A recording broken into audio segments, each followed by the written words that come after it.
Okay, so we are early. They weren't even open yet. So, Yeah.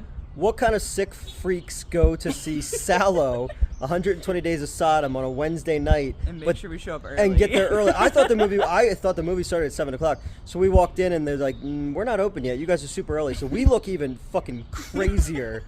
And you've never seen this movie before. No, I haven't. I know very little about it. I know you gave me not like a synopsis, but like a sort of vibe as we were driving over. And then last night I was checking out the Does the Dog Die about it, where I was like, hey, I know there's rape in it, but Yeah. like, what else, So. Oh, what else? you had chocolate Oh yeah, I've got Swiss rolls. I think they're also called.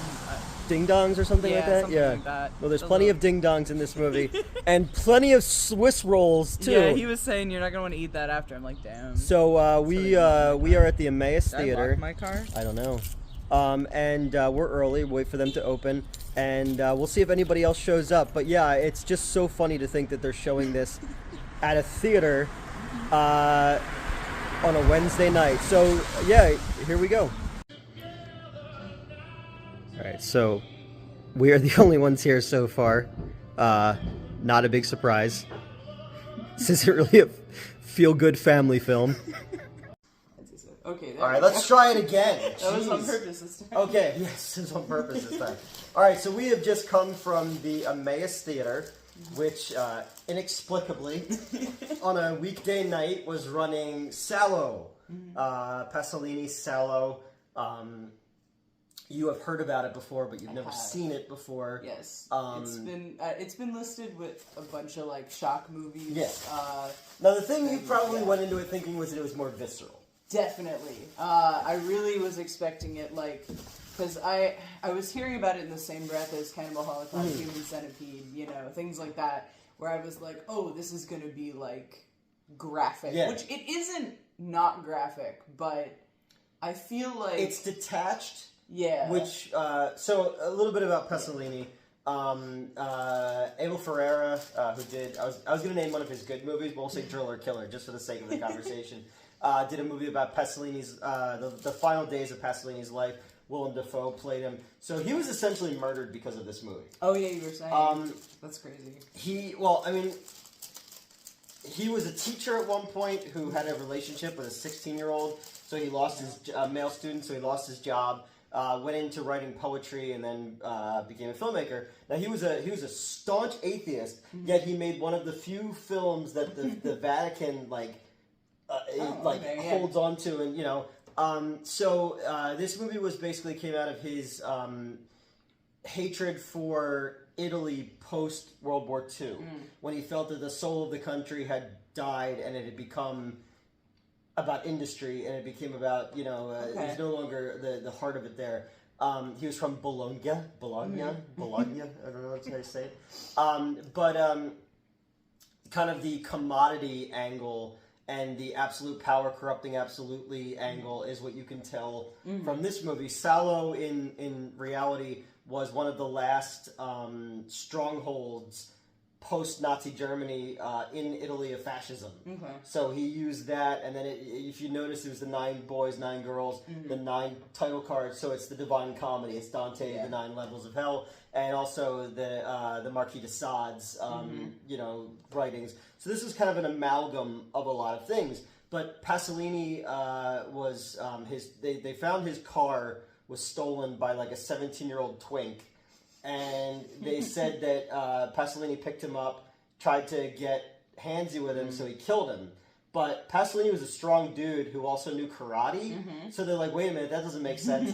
Then years later, the dude in jail was like, yeah, I didn't do it. I was hired to take the fall for it by a neo-fascist group in Italy. So, and then they're like, well, yeah, I mean, it was in the medical records that he was clearly beaten to death by 9 dudes. But if you saw this little twink, he'd have been like, yeah, I did it. Yes, Quinn. So the movie, so they think that he, sort of like they say the same thing about, the same rumor persists about Stanley Kubrick with Eyes Wide Shut, that they say that the sex cult Illuminati thing in that was very much him saying something about him being like, hey, Hollywood's elite, just like they say he said the same thing about the fake moon landing with, all that kind of stuff. You ever heard that before? Oh, I know, yeah. Oh, okay, all right. Well, I told you my dad doesn't believe we landed. Oh, yeah, right? Yeah. Mm-hmm. The only thing I can understand about that is that, okay, we want to show strength in beating the Russians. We'd fake it. Mm-hmm. But, like, come on, Oh, yeah. To clarify, he does think we eventually got... Oh, no, I guess not. Because his whole argument... So he thinks nobody's ever been to the moon? I think so, because his whole argument was, he's like, well, I know how America is, and we would have gone back. I'm like, well, we did, though. Yeah, homeboy hit a fucking golf ball on the moon. Remember that? Mm-hmm. Moon's haunted. What? Moon's haunted. Yeah. So Pasolini was killed right before this movie came out, and because they think that he was saying a lot about what was going on in the Italian government at that point. You could see it. You have your four main characters. You have the Duke, the President. It was the Excellency. Yeah. So you have these four characters. They're unnamed, and they basically are in this, villa. Yeah. And they sign an agreement where that each of them will marry the other one's daughters because even in this debaucherous Sodom and Gomorrah, we still need to have bureaucracy, which I found was kind of funny. And there's an interesting angle to that with like the ceremonies that they do, is that there is still a level of, even though it's not trying to get closer to God, it's clearly still ceremonial in the things they do. They think there's some kind of power that comes from it. Each one of them is essentially impotent, and they need to degrade the weaker in order to, get their jollies. They used to say that about Hugh Hefner, that like towards the end of his life he'd fucked so much that like the only way he could get off was like people like shoving shit in his ass and stuff like that. So I don't know. All right, so go ahead, tell me. Give me your take of it. Okay. I mean, all right. Obviously, I got a lot of the what's it called? Like the overtones of like the like aristocracy. Critique. Yeah. In general, wow, I don't know. In general, I was expecting it to be way more triggering, for one thing. Which, like, a couple moments were like, but, And then I really did not expect there to be this much shit in it. Yes. I really did not. I only ever really heard about, like, the rape aspect lot of pooping. of it. Yeah, and, so then But, that's interesting, though, because if you think about it, again, with the idea of them stripping away everything of their humanity and basically serving them shit. Like, we just went to Wawa. We're eating processed food. We're essentially putting shit into our bodies. So it's a way of saying that, For sure. I was going to smear chocolate all over my face. Oh my god. But yeah, no, I didn't know there was anything, like, Again, all I knew about it is there was a lot of rape. Yeah. So, like, which there was even so much less of it than I was expecting. Like, I know the whole, like, the over... I'm, like, trying to get it so that... Like, so we're not on an angle there. Like, yeah, the overall... really, it feels like, everything's about sex except sex is about power. Oh, yeah. Like, that was very much, like, the vibe. And when they would go on the sex was very... Or, like, what...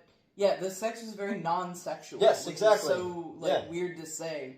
But, like, it was just very, like... Because it's just an act at that point. It's an act of aggression. It's an act of power. Because you even said, like, when they killed the one guy, but he was literally, like, just laying on top of her, and you were like, that doesn't look pleasurable at all, Oh, my God, yeah. I was like, that doesn't look like fun. Or just going around showing your butthole to people, Right, it's like, what, does this do something for you? I guess. But it's in that idea that, like, these people are so powerful and so above everything. That's why I do... the detachment definitely. The detachment was, of like, it... very prevalent. Especially because we don't... It's so weird how we see, like, a little bit of the victims alive, but not really. Like, they have a couple things here and there where you're like, oh, right, this is a human being who has, like, other things going on. But, like, you just don't, like... And I mean, my face blindness didn't help with that because I couldn't tell anybody. You know how all those Italians look the same. But, like, you know what I mean? Like, because obviously they were there. Well, you're not supposed to. Exactly. They say their names, but you're not. They treat them like Exactly, dogs. They're yes. literally nude and being led around on leashes and like having to bark and beg for food. You know, that's exactly. They get the detachment very well because you're even like. Obviously, being horrified by what's going on, you still detach from the people it's happening to. Well, they even do that in that they make us complicit in it. Exactly. Because, like, remember at the end where they're watching through the binoculars. Yeah. The thing I thought was so cool about that is Ennio Morricone does the music for the movie, but it is very muted. But I like that there's no screams from the outside. It's like when they say the serial killer, like in Silence of the Lambs, she's like, it's really smart to make her see him as a person. We're just seeing them now as a commodity. We're not hearing their screams. We are looking through the binoculars and seeing them cut the kid's tongue out and scalp the girl and burn the kid's dick and stuff like that. I've seen this before, but there is still times when I go, oh, but yeah, just the idea of the detachment of it is that people who have so much power that nothing gets them off anymore. Which, as we were talking about that on the way over, I immediately was like, oh, kind of like a little bit of the discussion around Vince McMahon. Yeah. You know? Well, he's pooping in girls' hair, No, exactly. That's why I was like, oh, yeah, all right, And that's crazy. Like, how much does that actually get them off versus how much of that is just the most degrading thing that. And that's the whole thing is, and they say like you could take away everything, but you can only take their life away once. They'll go into these. Into these. That's good, right? I did a video about that one.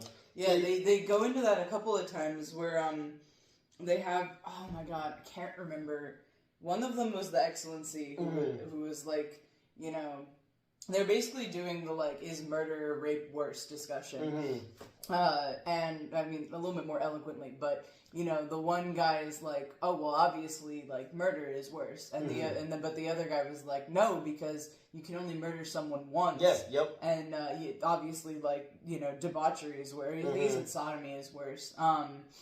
And then the original, the Excellency, I think that was him, was like, well, then you have to find a way to kill them multiple times. Yes, exactly. Basically, yeah. And which they did do later. Yeah, and that's the part of the movie, like, again, without it being, when I say to you it's not visceral, but it's still fucked up, it's that thought process that's going on right now in our world. And the thing I love, love is a weird fucking thing to say, but the thing I think is so genius about the movie is there's no climax. Yeah. And the fact that this movie is essentially edging. Yeah. You get the feeling of it it's gonna keep going. Because the boys who graduated are now part of the bourgeoisie.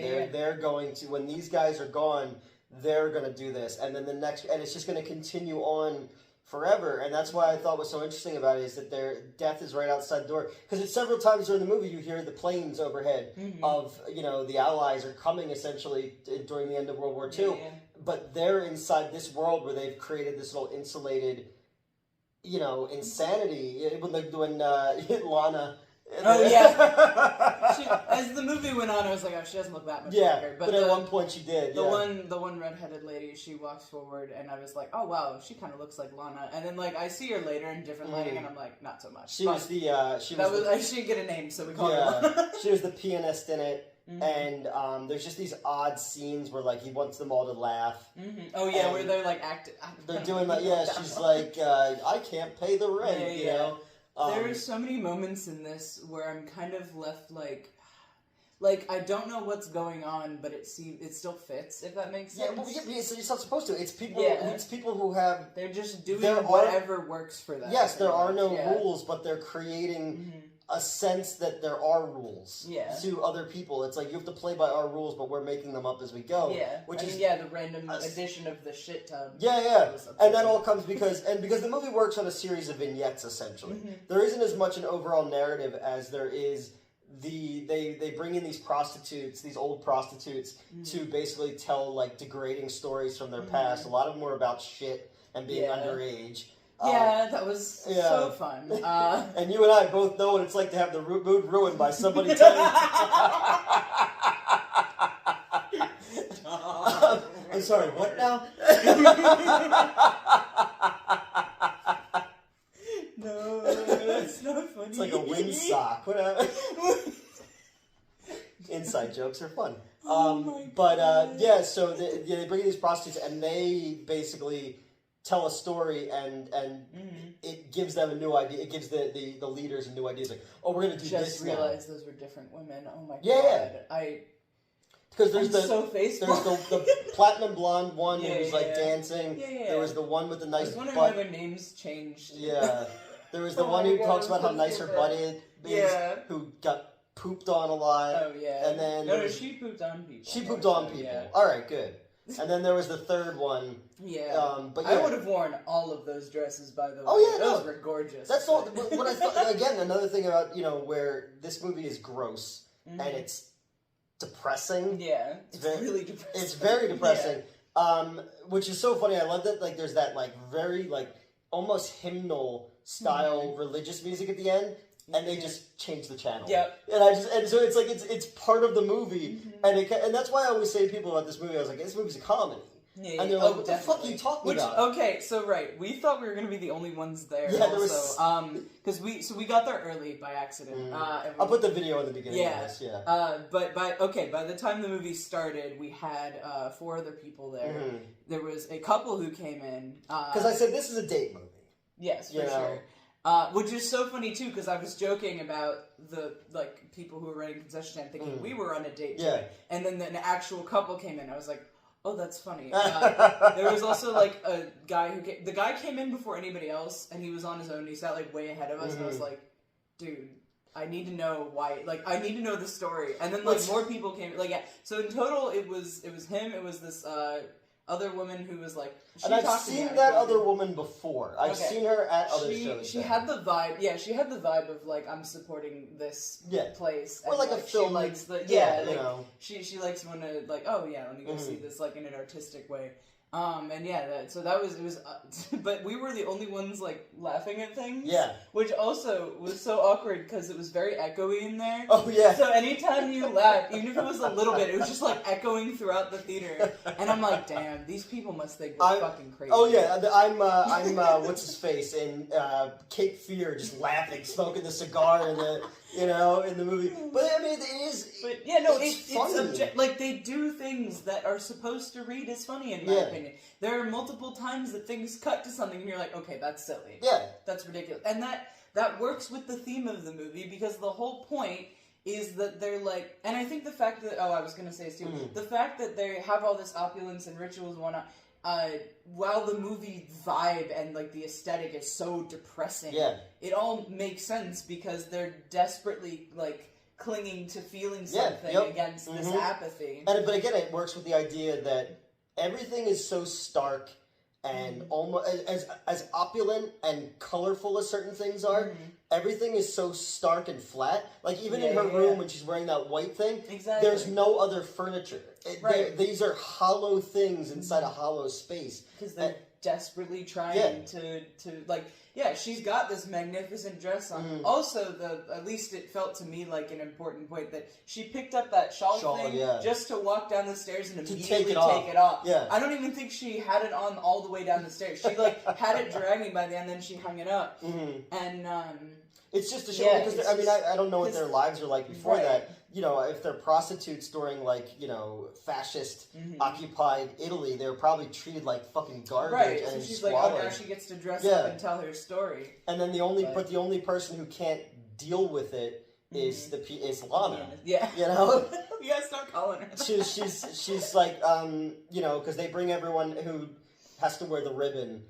Anyone who didn't basically graduate, and they basically, if you cross them, they write your name down in this black book, or whatever. And it's basically a warning for later, because they don't know what they're going to do. Because they even break their own rules when they say if you're caught having sex, you're going to they were cut your limb off. Yeah, so specifically they only listed a couple rules in the beginning. But it was this time we gather in the orgy room. The orgy room. And then specifically the rules noted were that you couldn't, if any man caught having sex with a woman gets a loss of limb, and then any invocation of God is death. Or they said the slightest representation of religion, I think.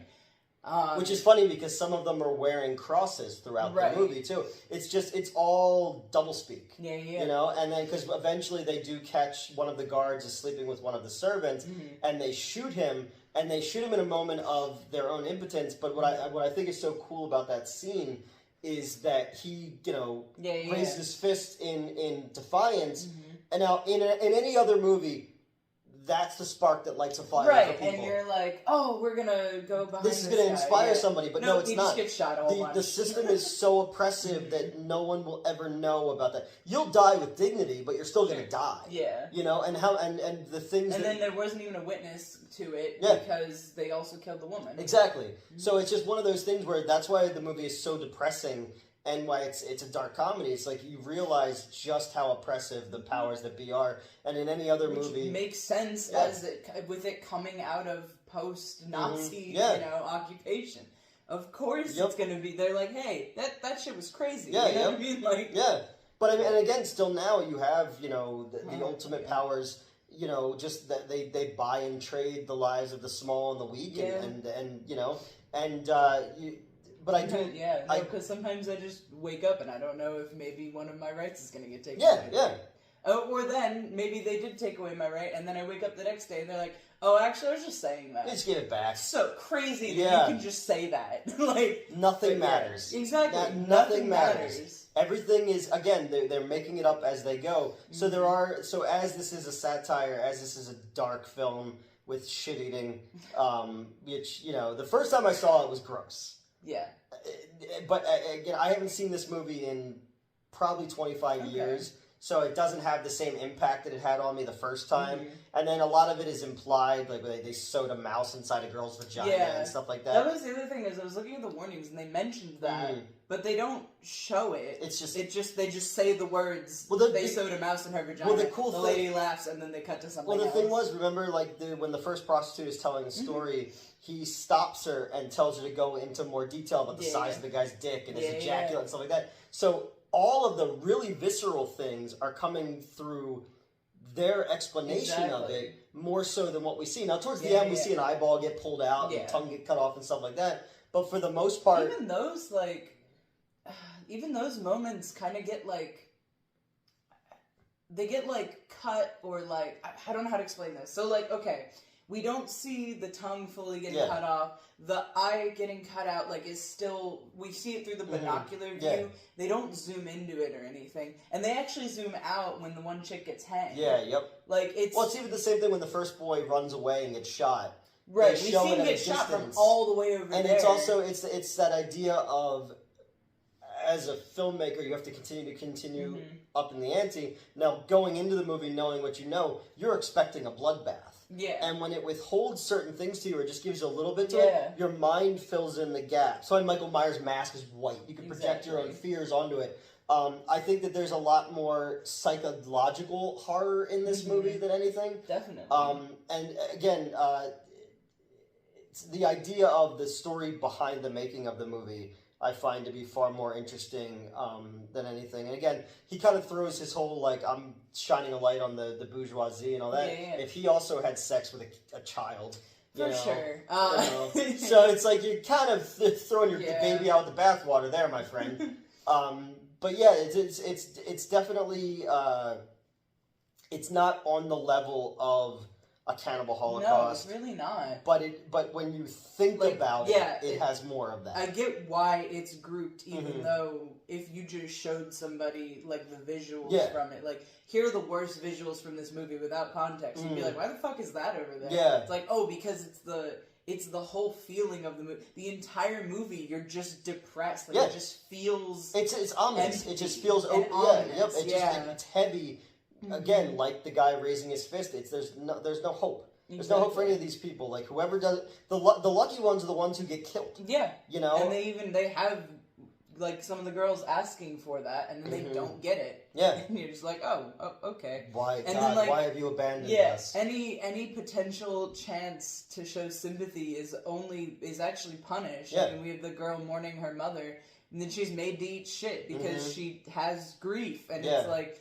that turns them on even more, and it's just it gets the commodity. Yeah. They're commodities. Yeah. They're going to strip away your humanity and turn you into a product to be used by whatever us. one they wanted. So, like I said, it was wild too. Like throughout the whole movie, like just some of them don't seem to be allowed to wear clothes, and it doesn't specify why the other ones are allowed to wear clothes. None of that is addressed. You just notice it. You're just aware. They're all lined up. It's all in a whim. These guys are... Yeah, exactly. Because there is no point. It's just one of the people looked at that one and went, I don't know, I want to see your tits today. Yeah. Don't wear clothes. You know, like it's literally... The whole movie feels like that, where you're like, I'm not even going to ask because the answer is, I don't know. And when there are no rules, like, you know, with most horror movies, you know the rules how to kill a vampire. Exactly. You know the rules how to kill a werewolf, you know. With this, when it is like that, it does feel more like, what is next? When it says the circle of shit, you're just like, Jesus Christ, what now, you know? Because, like, and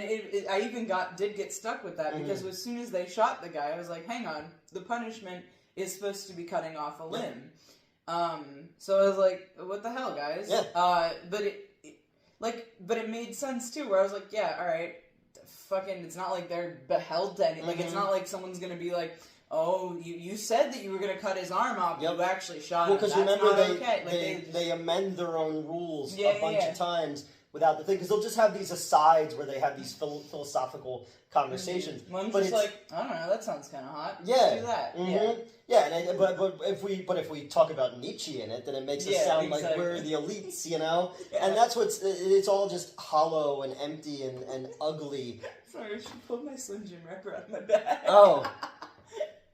And well, at least you didn't poop on the floor and then make you eat it. And I was telling you that so back in the day, whenever I would get a text message, it would be Manja! And I would always see who would know what that was from and turn around. And there was only a handful of times where somebody was like, is that from SALO? Why do you have that as your phone? That's the post that's going around. It's like, I saw her at the Double Sacrament. What were you doing at the Double Sacrament? Your ringtone's from SALO? You recognized it. Yeah. Who's the sick one here? At least I am out front with it.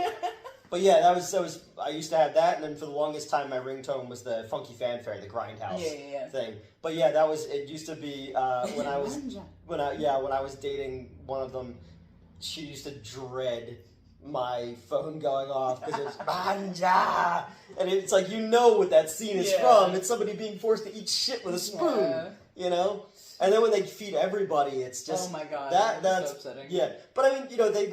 Sorry, just even you like mentioning the spoon, because I remember I was expecting them to make her just eat it like, you know, with her hands. Yeah, like a dog. Well, because she says that the guy did that in her story. Yeah. So I was like, oh, okay, but did you ever see that? Then he it was weird because it felt like when he offered the spoon that he was like, oh, I'm taking pity on you, like a little, you know what I mean? Not literally, but like it felt like he was like, oh, look at me. I think it's more. I'm offering you a spoon. Well, I think I think that's more degrading because it's like you're a human being and I'm making you. Exactly. You know?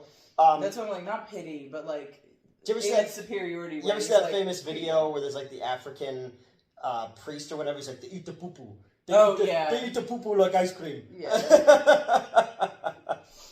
I don't know, was that like an anti-gay guy or something like that? I just remember, yes. Yeah, okay. Yes, I just remember that video. They eat the poo-poo. I forgot about the context. Yeah, but I mean, that seems to be the scene that's the segment of the movie that everyone kind of remembers. It is a decent chunk of the movie. I really did not think, because remember, I came into this thinking that I was going to have to mentally prepare for a lot of rape, which again was there, but also in a weird detached way. Where it wasn't like upsetting or triggering. It wasn't triggering. Of course, it's upsetting, but like, and it's mostly male rape too. Well, I mean, that's not any better. No, I know, but I'm just saying. You mean for my specific? Yeah. All right, that's fair.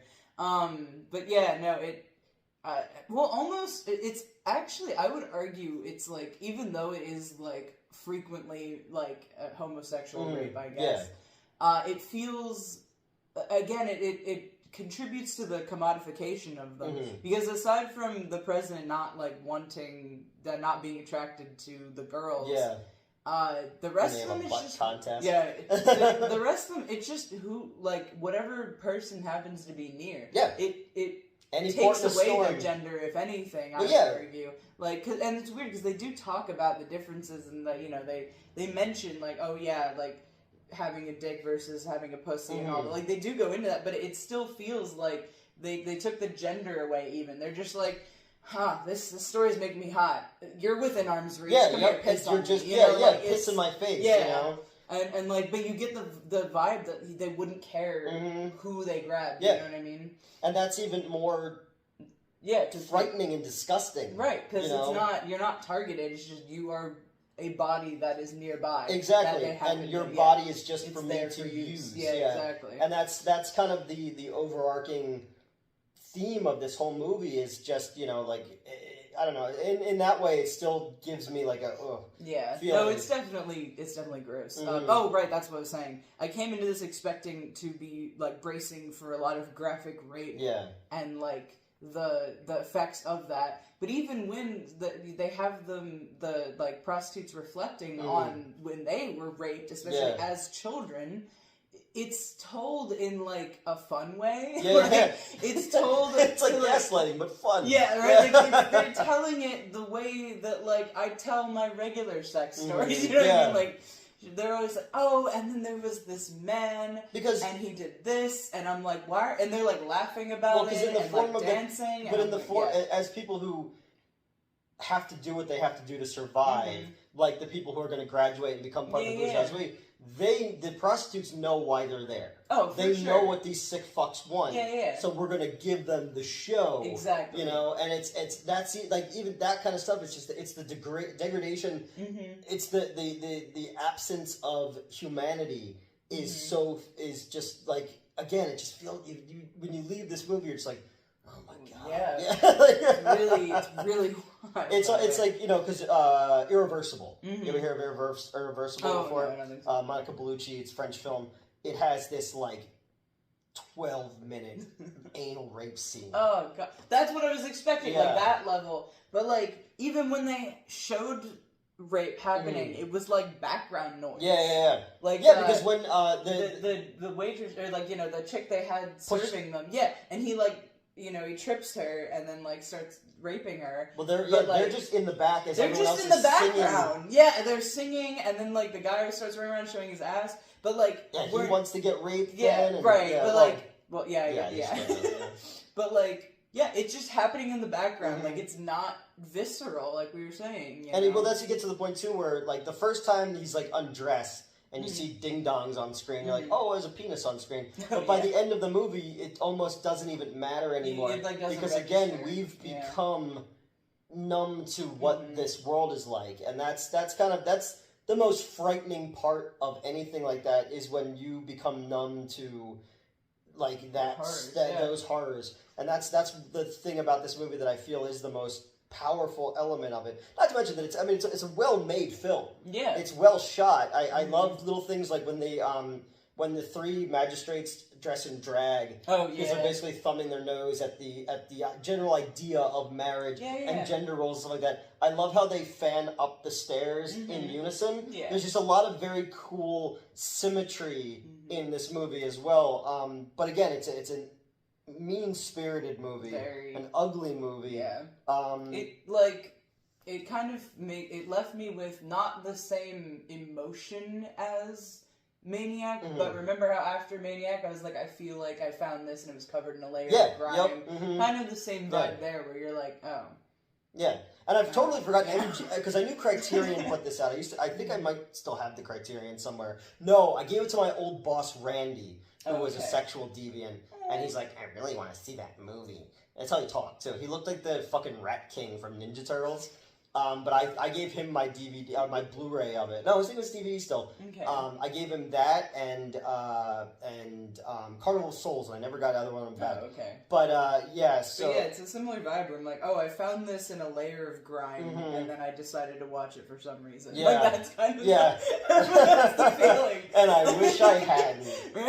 But again, it's sort of like I tell people, like you built up in your head what it was, and then when you see it, you're like, isn't what I expected, Right. and not in a better way or a worse way. Right, like, I don't want to be like, oh, that wasn't as bad as I thought, because, like... It's bad. It's definitely, it's just different bad. It's, you know what I mean? Like, but I like finding out... It's good in terms of the, like, intention of the director coming through, Yeah. like, quality, the quality of the skill required to make this and the movie message behind the film as well. Exactly. But, like, yeah, it was bad in the sense that I was like, oh, I feel bad after watching Yes, it. exactly. Yeah, exactly. And that's why it was when we got our That's tickets. why I loop back to Maniac, because I remember saying the same thing. I'm like, I feel bad after watching it. But Maniac is at least done, like, that's visceral. That's a different, it's visceral, but in a popcorn kind of way. Yeah. Whereas this is just this stark thing for you to look at and go, like, take from this what you will.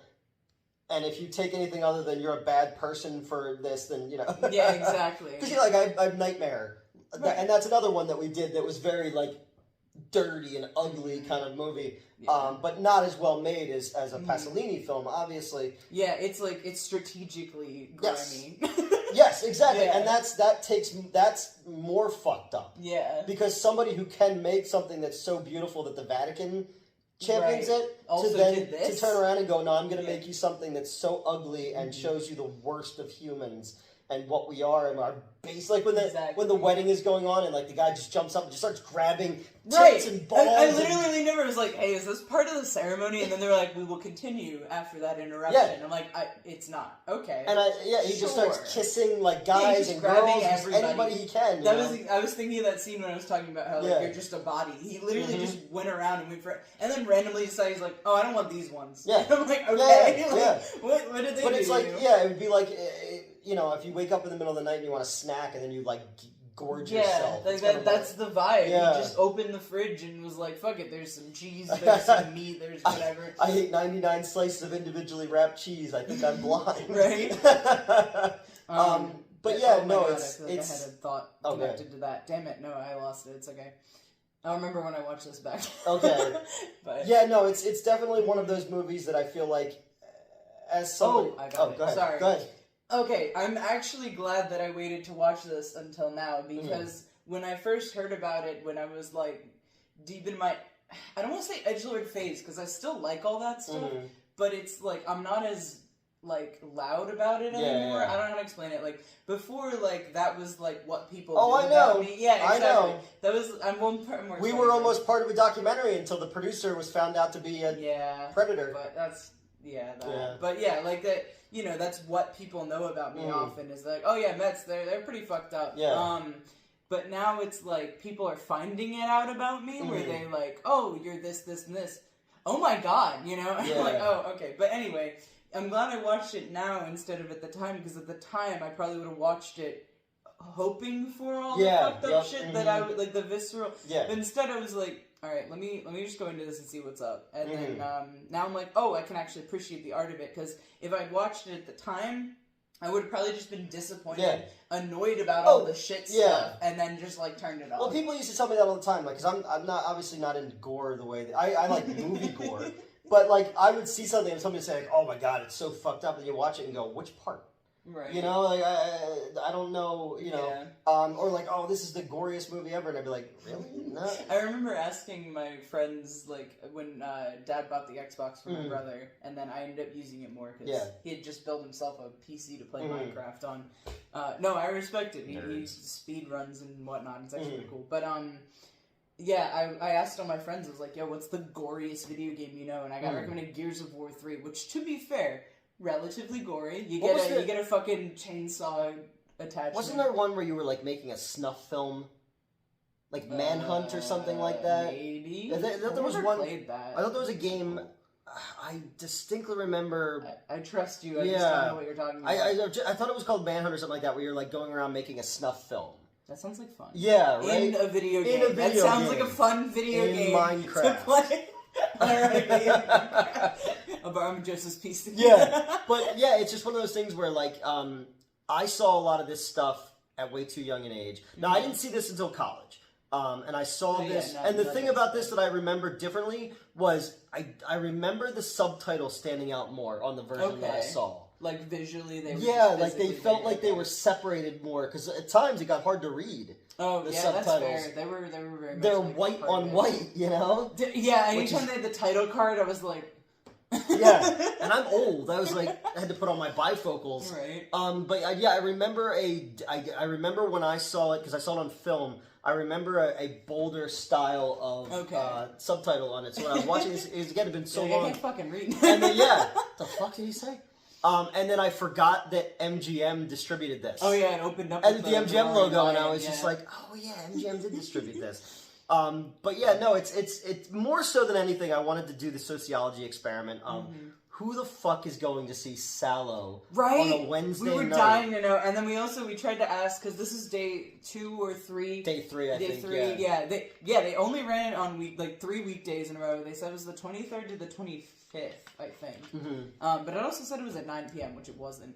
Yeah, we were all fucked up. Oh my god, so yeah, he sent me a link, and I checked it out, and the one thing said 7:30, and then another thing right above it said 7:30, but if you scroll down, it repeatedly is like 9 p.m., guys, 9 p.m. But the thing that I saw said 7 o'clock. So I pick him up, we go right over there, we walk in at like 6:55 or whatever.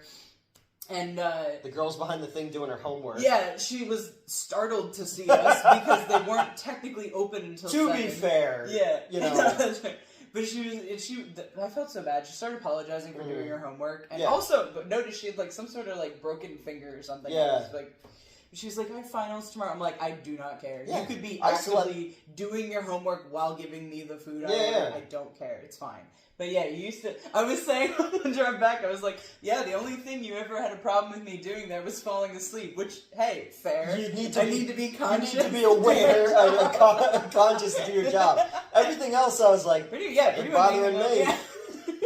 I got my work done. Yeah. Oh my god, no, that was so funny. Yeah. So they, yes. Yeah, we actually came early, which then we were like, oh, we must really look like psychos, because not only did we come to see SALO, we came early. Yeah. We were like, let's make sure we get there. We're like just camping out front like it's a Star Wars movie.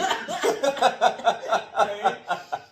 Because we said we were gonna. You weren't sure if it was this or the Serbian film. Oh yeah, that's the other thing. I get those two mixed up all the time. And then, for no reason. As we're waiting outside, there's a couple. There's a couple walking up with a baby stroller, and I was like, no, they're here for a Serbian film. It's their cosplay.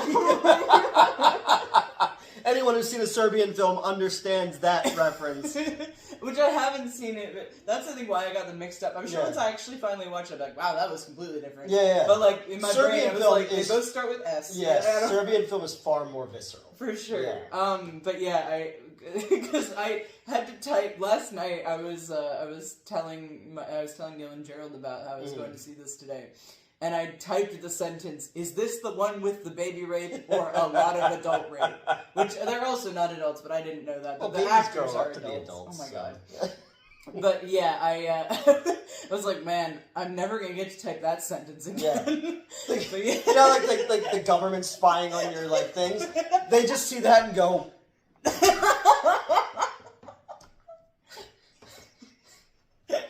I want to know so I'm appropriately like prepared mentally. Yeah. I just imagine there's going to be a point where you just have to like destroy all of your electronic devices. Right?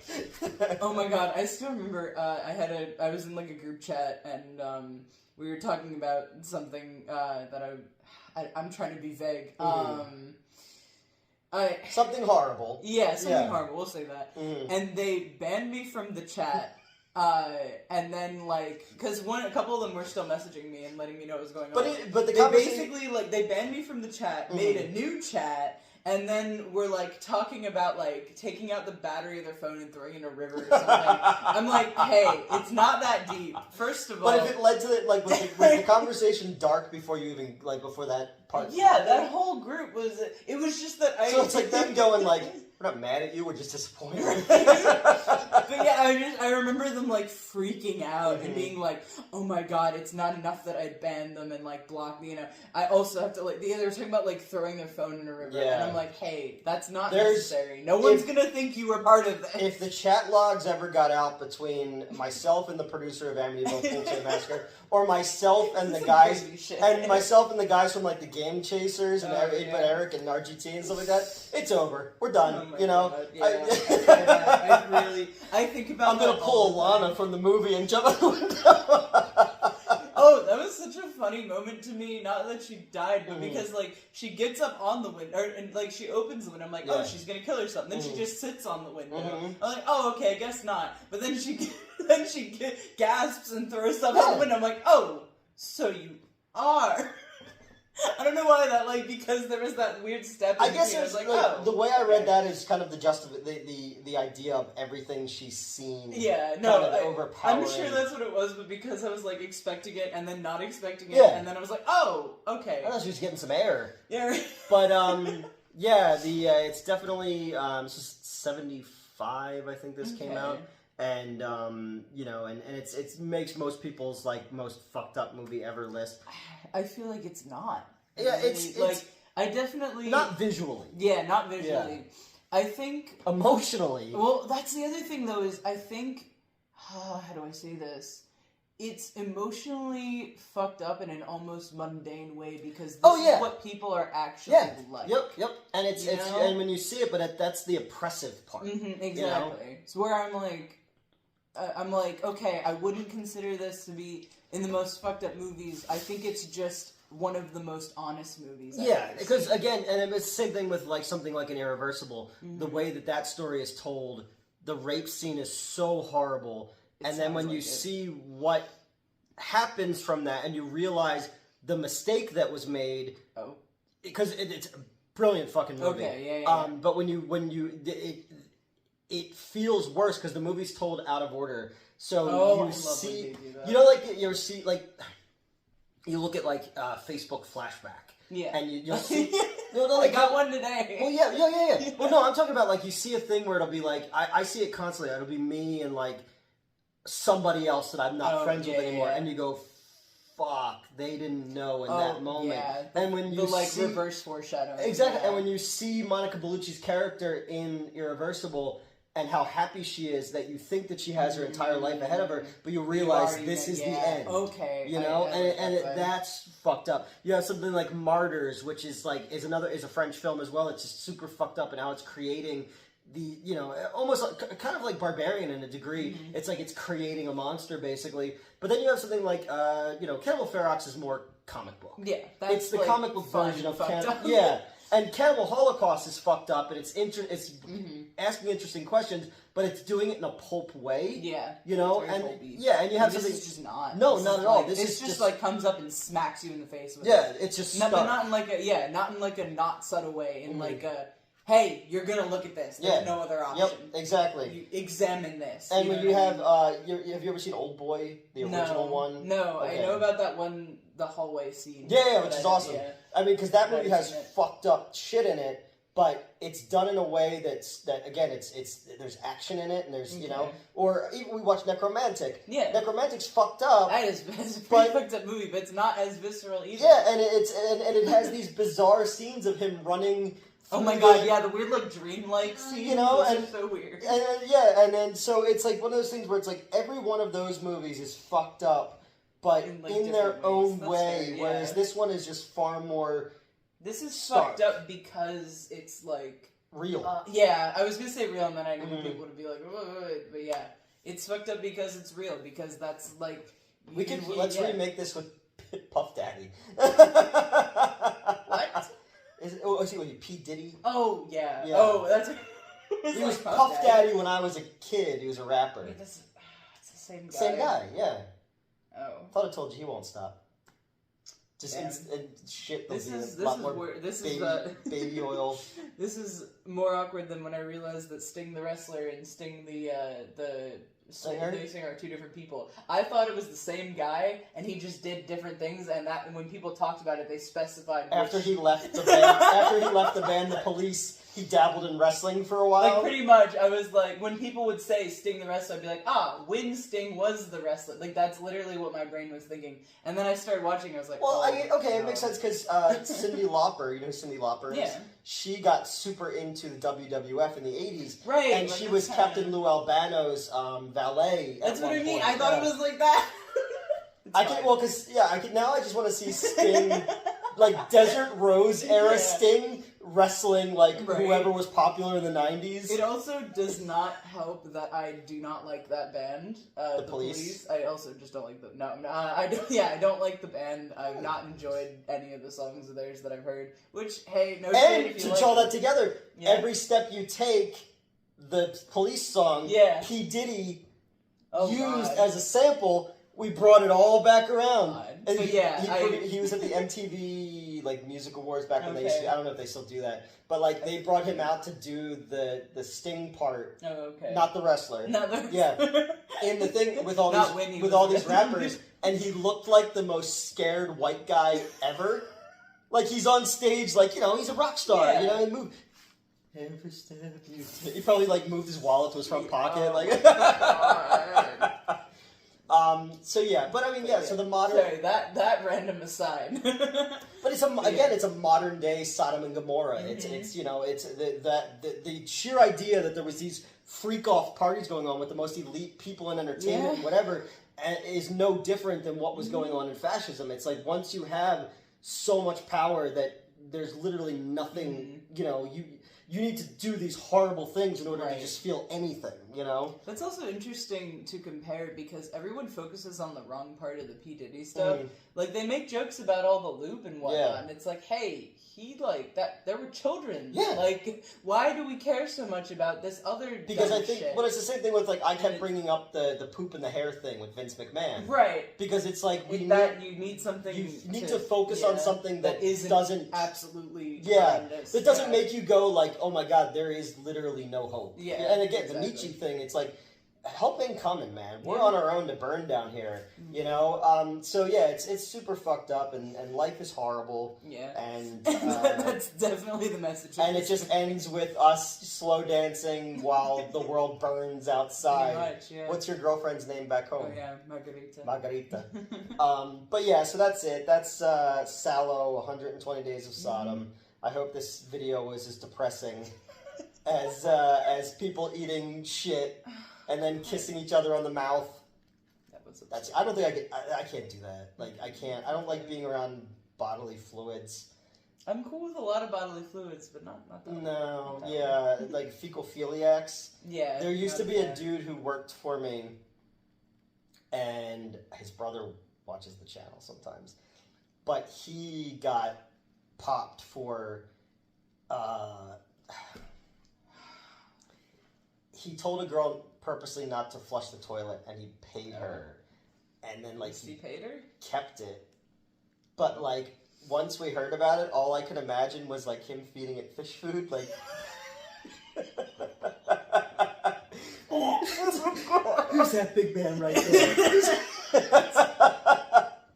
Oh my god. He was the same person who, did you ever see his family? Jesus Christ. So. No, what? No. What is... Did you ever see my strange addiction or whatever? Yeah. His family ran a summer camp for Cabbage Patch dolls. Oh, And that's people kinda would neat. send their dolls, and they would treat them like they were That's kind of humans. cute, actually. Well, I guess it has the potential to not To be insane, Yeah. you know? But this guy used to come into the comic shop, and he was like Mr. Joe Cool, and thought he was like, his shit don't stink. And then we start finding out things about him, and the more you peeled back the onion, the more I was like, my life ain't so bad. I'm not. My brother doesn't. My brother doesn't collect poop, and my family doesn't make people think that their Cabbage Patch Kids are their real children. The world's fucked up. It is. It's too fucked up. Like, as fucked up as we are, like, we're gonna go see SALO on a Thursday night. Isn't that funny? It's Wednesday. It's Wednesday. I have training on Thursdays. Oh, okay. Well, I don't know. Oh, because Monday was a holiday. It was. All right, that's fine. But it's like That's fine. yeah. Whatever. It doesn't matter. Time doesn't matter. No, it doesn't. Nothing matters. But it's just that idea that, like, as fucked up as it is that we went to, we went to go see this movie. Any other time, probably that town would have had people picketing. And, like, Yeah. we would have been excommunicated. Not even, like, deported. We just been excommunicated. Deport me back to Pennsylvania. Then. Yeah. Wait, no, wait. Put him back in Jersey. They do, like, a Beyond Thunderdome. They put me backwards on a horse and put a mascot costume on my head and just send me out into the wasteland. But, yeah, it's just, like, it's just fucked up. The whole world is horrible. Yeah. And I'm glad that we have YouTube to sit here and talk about this shit. And I'm glad like 20 people sit and watch this crap and be like, you know, my life sucks, but those two. Right? All right. Well, that's enough talking about shit eating and Yeah. and rape and it's I don't know anymore. How did we get here? You know, this is definitely one of You those came moments, in for a job Yeah, interview. this is one of those moments where I just remember being 18, now 10 years ago. I know. Walking in from the rain in like a sundress with my resume physically printed out and being like, "Hello, I'd like a job, please." And this is where we are now, 10 years later. I say that a lot to people. But again, we were talking about like what led people to showing up tonight to the movie. Yeah, I want to know. I So, want to know. Like, that- obviously the one chick was a film chick. Yeah. That, I got that. I need to know what's going on with that couple. The first Oh guy yeah, the who first walked guy in, who walked in. I was like, we might catch him jerking off. I was also expecting Yeah. that. It was just the vibe. I was like, not even that he was seeing it alone, but like, I don't know, he had like a really big coat that he didn't like take off the whole time, and I was just like, you know, like... I go over and, like, remember they were like making him jerk off the mannequin? Oh, in the movie? You're like, oh, I got it. I come cosplay as that. Just my dick out. No, it's wood, don't worry. Yeah. But, alright, that's our bizarre fucking adventure to Emmaus, Pennsylvania to see SALO on a weeknight.